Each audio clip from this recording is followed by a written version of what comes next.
So cute. Hey! We were talking about golden retrievers. I saw a golden retriever in a fountain downtown, and it was wonderful. We are Adam and Carrie Anderson, Hello. and we are the founders of Whole Life Entrepreneurship, We are. where we believe that you can have a successful family and business without sacrificing either one of them. You can find us at WLEmission.com or on the Facebooks, or we're even on the LinkedIns and maybe the YouTubes. Yeah, we're also on the YouTubes, where you may be watching this right now. Maybe. Carrie, what do you want to talk about today? Well, Adam. Hey, Sandra. Hi. We have the most exciting thing happening, and I honestly... You're pregnant. No, stop. Not even a little bit funny. Not even a little bit funny. That would be No. exciting. The That would most be exciting news is that we are launching our virtual summit. Guys, we've been working on this It's not been working. It's for been months. a pleasure. Months and months and months. Every step of the way. Yeah, and it's been we'll get a little bit more into what exactly the virtual summit is, maybe a little bit down the road in this conversation. Mm-hmm. But I wanted us to take the opportunity and back it up a little bit for anybody who is new to the group, anybody who's new to WLE doesn't really understand exactly what this is about in the first place. Yep. I kind of wanted to just back it up, tell our story again, and tell you guys exactly why we are doing what we're doing. So it's hi Richard. What's up, Richard? We're trying to figure out the waving thing on Facebook. I just pushed the button. Beep, beep. It's really distracting. So anyway, going on with our story. We're backing it up a little bit. We're starting over. We're coming back home here for a minute and talking about how we got where we are. Once upon a time, in a land far away. It's right here in Greenville. It's not that far. It's right here. It's here. We live in Greenville, South Carolina. Don't tell them they can find us. The internet. Yes, Greenville, South Carolina. Actually, Simpsonville, South Carolina, which is just outside of Greenville. And let's do this. So let's tell them all about it. But how do you want to go about it? I mean, do we just tell them about the history of whole life entrepreneurship, or I mean, what? Yeah. Well, I would like to do that.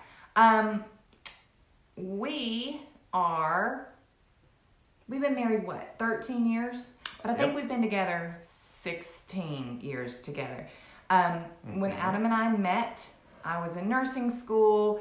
He worked for IBM. And so from very, very early on in our relationship, he traveled. He would travel for 3 days, and then he was home for 3 days. So really, that was our entire existence. We got into this really with him having his life and me having my life. Yeah. And Adam, if you don't know this, Adam was married before me. That's my favorite wife. This one. You would think that the first one would have broken him in a little bit better, but he still, to this day, will drop his underwear right by the hamper. Her grandmother, Grandel, said, "You pick up that boy's underwear wherever he drops them." And I loved Grandel, so that's why I dropped my underwear, is to give you an opportunity to live up to your grandmother's expectations. She was just glad I wasn't living somewhere in a ditch. Anyway, yes, Adam was born a traveling man. Yes, absolutely. So anyway, we got married. Yep. And bought a house, the whole 9 yards, thinking that everything would be hunky-dory, but about Well, we had a problem. about a year before we got married is when you started your own company. So when we got married, the company had been running for about a year, maybe 8 months at that point. Well, the big thing that was different about that is I started my own company because a friend of mine said, "Hey, why don't you get off the road and you can work at home. You could live at home." What's up, Julie? Hi, you Julie. can absolutely get away from traveling all the time. And I'm like, heck yeah. I mean, I like traveling, but all my best friends are stewardess, hotel staff, and like taxi cab drivers. So, Yeah. I'm like, all right, we got to get off the road. And IBM in and of itself, the life on the road was wild. Yeah, they would say every million miles you got a new wife. Also, that is the side part of that is that IBM stands for I've been moved. So we were like all over the place. Yeah. But the trauma of starting a new business, where now I'm not an employee, I'm an employer, how do I invoice? But also now, as opposed to being gone the majority of the time and we only hung out on the weekends, then all of a sudden we were like together. we had to learn how to live with each other 24/7, or at least 7 days a We didn't know week. at the time that we were in the middle of a long distance relationship. We didn't know that at the time. So when we got married, it was just kind of like, whoop. So, yeah, it was an interesting transition, I think, for us. And so then we got about a year into our marriage. We began working on Bibis. And then they rolled in, and in the middle of all this, I think this is when the crap began to hit the fan for us.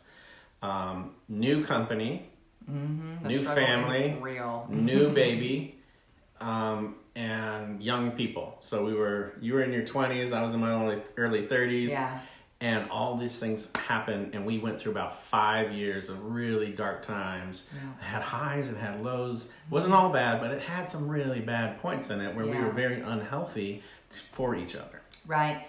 So, I mean, business-wise, man, during those first few years of the business, the struggle is real, says Julie.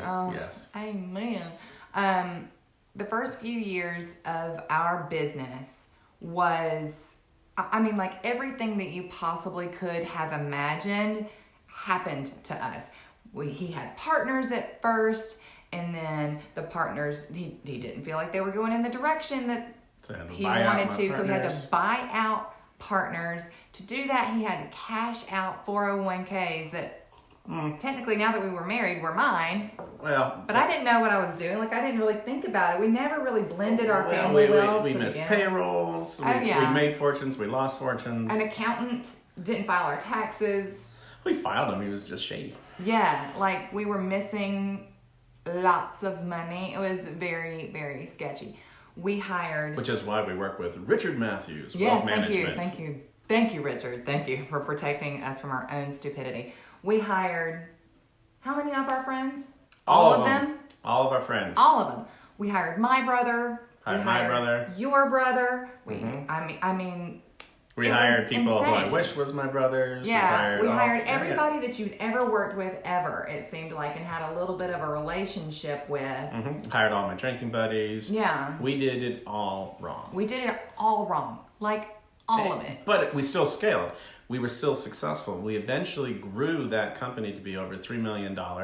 We were throwing off over $800,000 of EBITDA straight into our pocket every single year.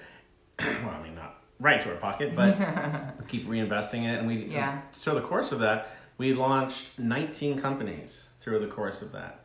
And so, Carrie, you didn't have a whole lot of transparency into all that kind of stuff. No, and honestly, I did not really realize that by opening the door and you starting your own business, honestly, I think we all kind of felt like at first that you had the Midas touch. It all came so easily. Like everything Adam touches is going to just turn to gold. So why not touch more things? That sounds gross, but you guys get what I'm saying here. Like...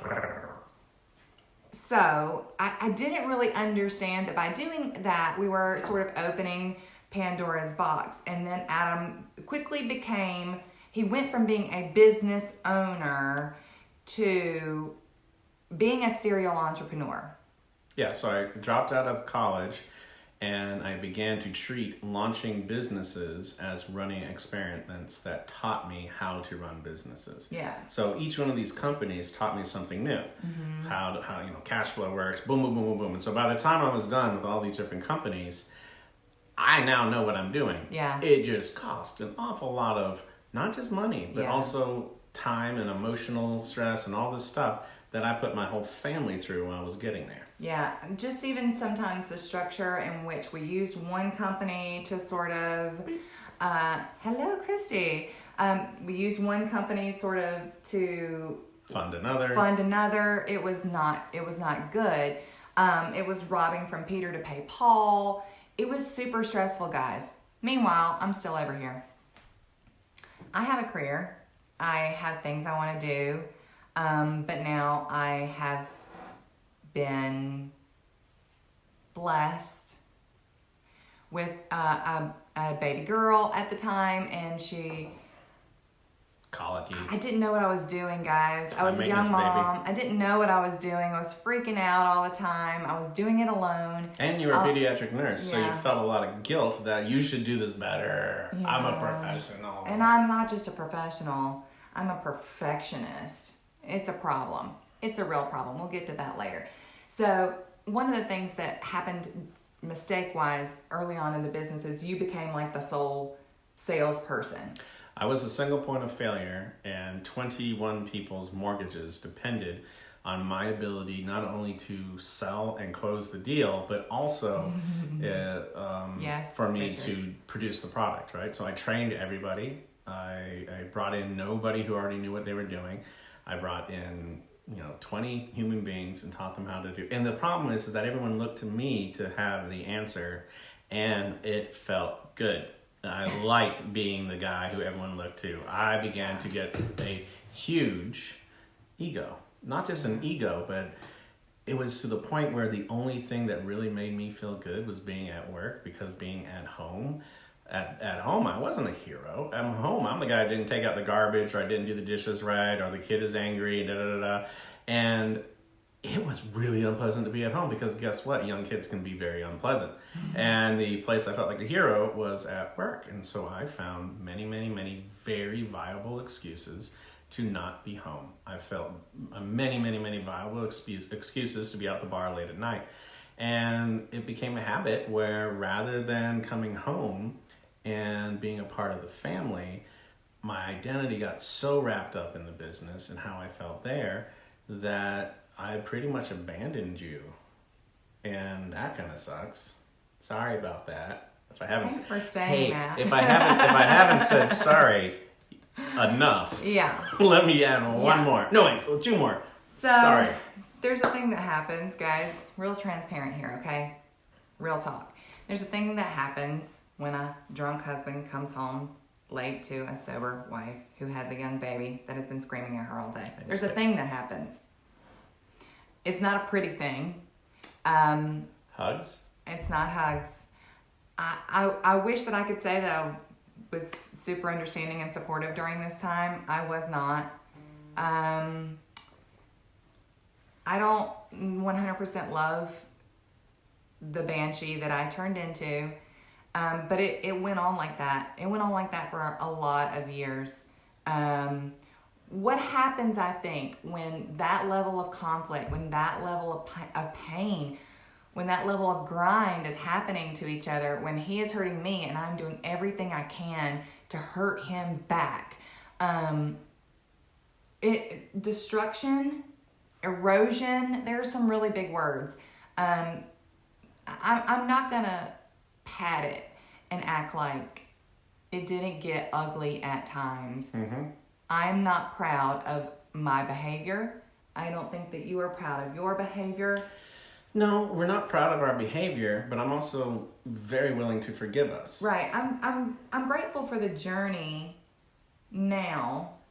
But guys, when it was us in the throes of it, it was hard.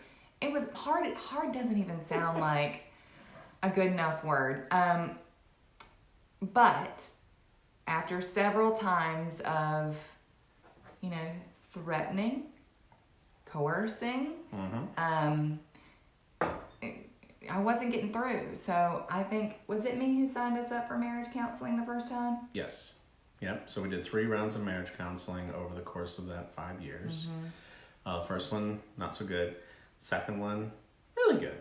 We got a lot of value out of the second one. Third one, also very good. But none of it comfortable. Let me just say, guys, if you get to the point ever where you need that level of assistance, mediation, it's not going to be fun. It's not going to be comfortable. You're not even necessarily going to get your side heard.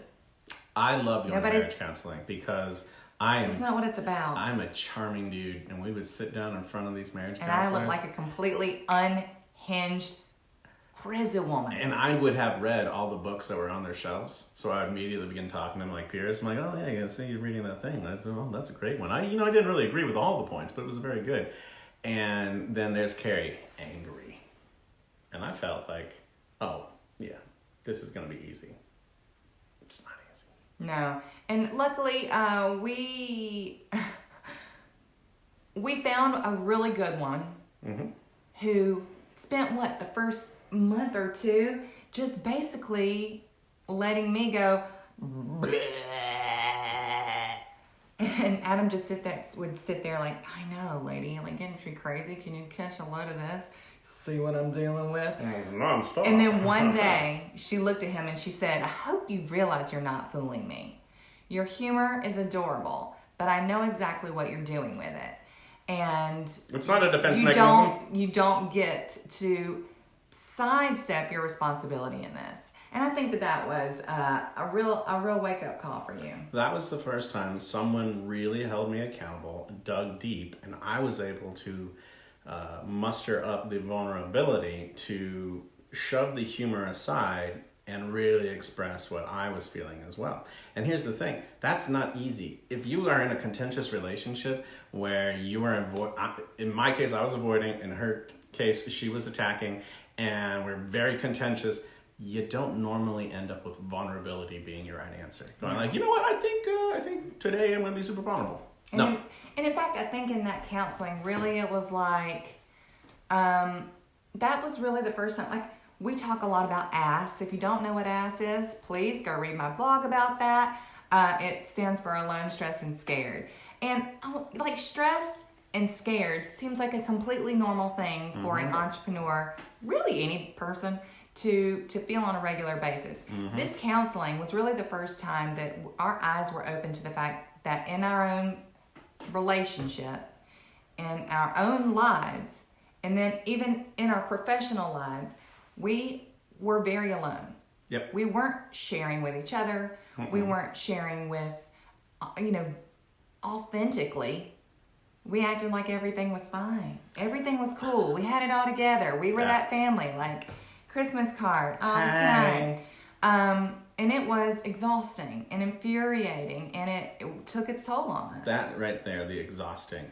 We were empty 100% of the time. Tired. And we looked to the other person to fill us back up again. So the analogy that she got us on, the metaphor that we use for two drowning people, right? I'm over here drowning and I'm feeling alone and isolated. I've got fear. I'm super stressed. I'm carrying the weight of the world on my shoulder. I've got all these businesses. I'm super important, and she just doesn't get it. And she's not helping me, and I would swim close to her like, help me. Meanwhile, you're over there. Move your hands like this.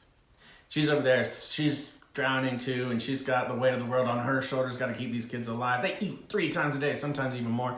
And you've got to, I've got to keep. I'm the CFO, Chief Family Officer. There's, infinite power, infinite responsibility, teeny tiny living space. She has just the whole universe, and she's drowning and looking at me to save her. And what happens when you get two drowning people next to each other is they beat the crap out of each other. One person grabs the other and tries to push them underwater so they go up. And any time that we came close to each other to try to reconcile or try to support the other one, we'd end up beating each other up. And so it was only in counseling where somebody got to act as a lifeguard and gave Carrie permission to go swim to safety for herself and give me permission to go and swim to safety for myself. And then when we were both safe, come back together again and begin our journey of healing together. But it did start with some self-awareness that the problem wasn't you. The problem was me. And vice versa. So my realization, my kind of wake-up call in all of this was a lot of what I was trying to do was not just like grab onto him, but I really tried, guys, are you listening? I really tried to control him, okay? I really tried to harness his power, harness his wildness. I must tame this person. Or he's going to explode, right? He's a powder keg. he's all energy. And it's very attractive in a way, but it's also something that scared the crap out of me, right? So the more I tried to control it, the more I tried to harness the power, the worse it got. The worse it got. The more I would ask him, beg him even not to do something, the worse it got. Thanks, Richard. That means a lot. And I decided one day, I actually was talking with some ladies, again, was really my first experience in being vulnerable in these things with other people within a community outside of ours. I was talking with another group of ladies, and I know that there are those of you who think, I will not talk about my relationship with other people. I get you. I feel you. I even respect you. That's not how I roll. I'm the kind of person who has to process things through other people. I try really hard not to talk bad about my husband. Sometimes when I'm hurting, that does not come out great. But at this moment, I just happen to be in the right place at the right time with the right ladies. And I opened up and I said, I think my foot is out the door. I got a plan. I'm ready to go. And one of my friends said to me, okay, what would it look like if there was no door? And I was like, what are you talking about? You are cray. Of course there's a door. There's always a back door. You got to have a back door. A gal's got to have a door. She's like, okay, I understand you, but what if you were shut in this small room with this man for the rest of your life and there was no way out, and that's what it looked like? And I thought she was insane, and then I kept thinking about it a little bit and started understanding what commitment really looked like for me, and it made me think about what I liked about Adam in the first place. Did I love him? Sure, father of my kids, blah, blah, blah. But did I like him? Could I live with him? Could he be my roommate? Like, could we be friends? What's the point if we're not sharing these things, if we're not sharing life together? And I had to kind of back myself up a little bit and say, what about Adam do I like? And honestly, y'all, it was all that power I was trying to beat out of him. Yeah. I can't change him. I don't even want to change him. Who can I change? Who's got two thumbs and can change? I was a jerk. I didn't like who I looked at when I looked in the mirror. I was 40 pounds heavier than I should have been. I was living with a level of anxiety that I'd never lived with in my life, like medication level anxiety. I can't say with 100% certainty that our kids were super happy. Who knows? Who knows? They were totally cool with him being gone all the time. Like, they were used to being FaceTime parented. That's the level of gone he was. I was a single parent, and I had to figure out a better way. Now, all that being said, as I was trying to spin up my career, I quickly realized in the lifestyle that we were living, I was not going to be able to sustain single parenthood and the job life that I'd kind of foreseen for myself. I backed off of that a little bit, then I backed off a little bit more. Full-time nurse to part-time nurse to Yeah. really part-time nurse. Yeah, and it just kept petering off more and more. And then I just completely stopped altogether because he was gone all the time. The kids really needed me to be here with them. We took on an extended family member as a foster child, a teenager. I told myself that was my new calling, right? And maybe it was. I'm going to fix her and save her. Yeah, I can't fix that one. I'll fix another one. So, and that we went like that for a long time. But it wasn't really until I really started digging into, okay, what's for me? I've been making my life facilitate his for so long. What could I do? And it just was a matter of getting back on board with my own life, advocating for myself again, being cool with like maybe living outside of the box a little bit. During this time, Adam and I were better. We're healing a little bit. Like we're getting better. We're going through some things. We keep hitting bumps and we're like making it to the next side. And we're like, wow, we're still together. Go us. Adam becomes the entrepreneur in residence at the Clemson University MBA program down here in downtown Greenville, their first entrepreneurial program. And he starts meeting all these kids that are going through this program. And one of the questions that they would say to him was, hey, Hey. Great. All this information you're giving me, great. Now, how do I get my wife on board? How do I get my girlfriend? How do I get my significant other? How she keeps pushing back. I really want to launch this thing and I need to quit my job. I got a really good job that pays the bills, that lets me go to pay for this MBA stuff. Now I want to quit and I want to like make it on my own. Can you tell me? Talk to her? Can you talk to her? Talk to her for me? I was like, I can't, but she can. And so I didn't talk people into things, but I did help talk some people off a few ledges. I was giving a lecture at the College of Charleston. I was standing at the front of the room. There was about 30 guys, because it's College of Charleston, and there's lots of guys down there, not a lot of girls. So ours is the other way around. Doesn't matter. In this room, there was a whole bunch of guys, and I had the whiteboard marker, and I was staring at the whiteboard. And that means I have the floor. And I'm going to be talking about startup financing, and I'm going to talk about how do you get going, and I'm beginning to draw some graphs. And I say something about relationships and about spending your family's money, and then in the back of the room, Carrie lets out this guffaw like, brah! And she's like, you guys want to know what this is really like, starting a business with a da-da-da? And I'm only 5 minutes into my lecture, and she steals the entire audience that's now got their back to me, facing my wife in the back, and she talks for 30 minutes about how you better treat your woman right while you're doing your company, and money is this, and da-da. And I lost the room because Carrie has a gift of talking about what does the bigger picture in business look like for a family and an entrepreneur, and the extended relationships inside of that. Yeah, and kind of from there is where the book came from. I wrote In Bed with the Business, an Entrepreneurial Spouse's Survival Guide. Just basically this same story that you've heard here. And it was quite an experience. And I was like, cool, bucket list item, check, on with my life. It hasn't turned out to be that way.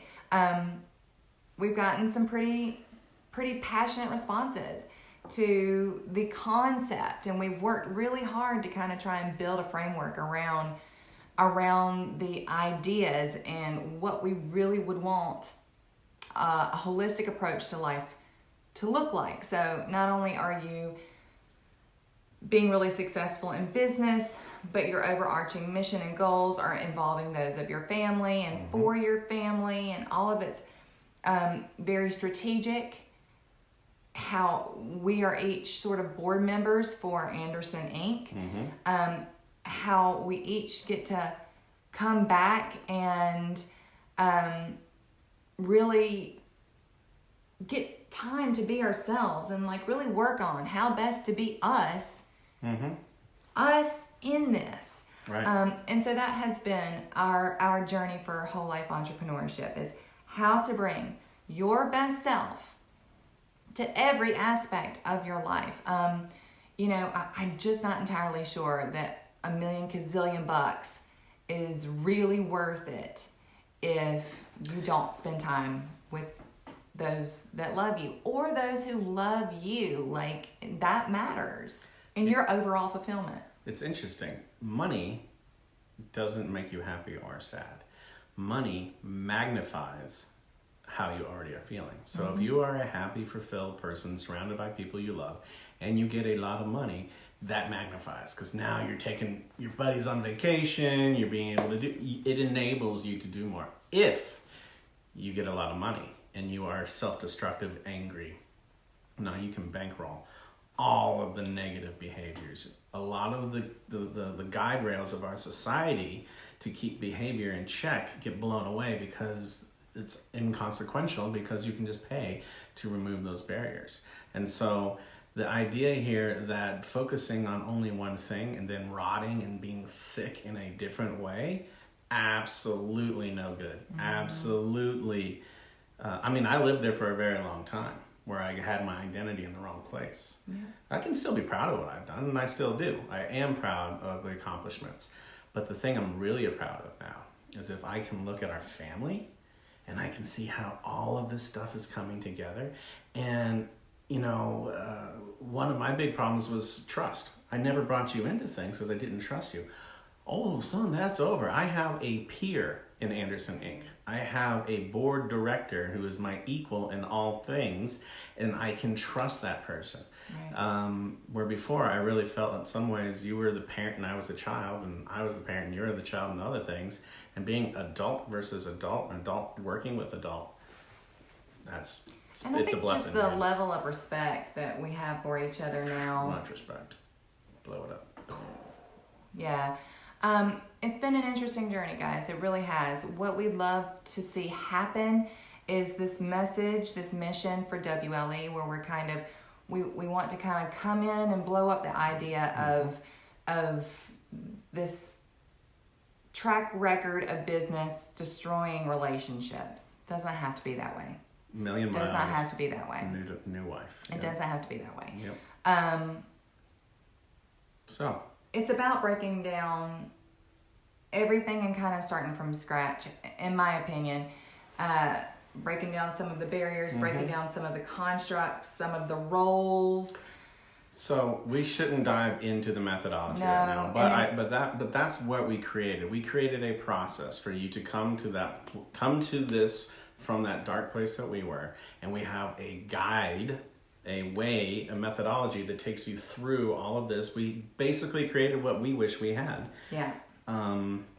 And the cool thing is, and this is why we're so excited about this summit coming up, is that our journey is our journey, and it may not resonate with you. No. So what we are trying to do, what our mission is at WLE, is not to be the subject matter experts. We only know what we know. No. Our mission is to be a lighthouse that attracts other really remarkable people with amazing stories and amazing lessons. And I got to tell you, amazing input into some of these same problems. Absolutely, yeah. We frame it and they give us better information, right? When we did these interviews, I can't I'm even, like taking notes like crazy. I can't even tell you. I can't even tell you, guys.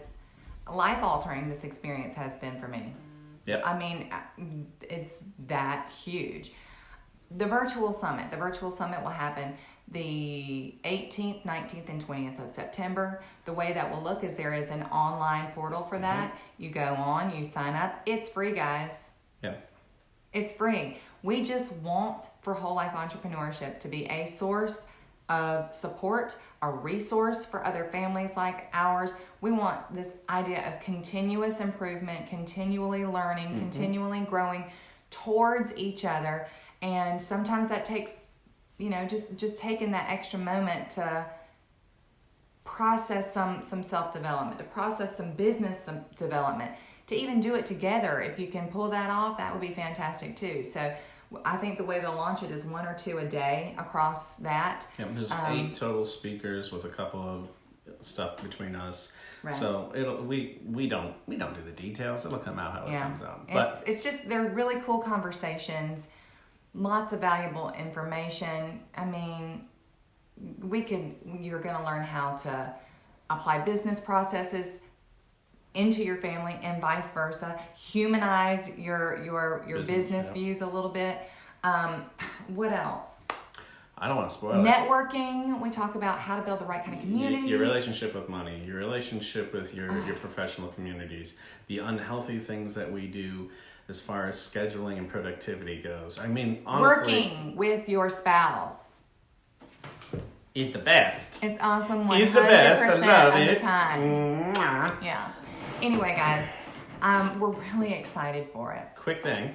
If you're watching this somewhere on the interwebs after the dates, it is available You'll for still have it purchase. available. You can go and buy the thing, and we're pricing it so that there's no barrier there. Just go to wlemission.com We want /summit. it to be easily shareable. Yeah. It's that valuable. And speaking of wlemission.com /summit, that's where you go to register for this thing.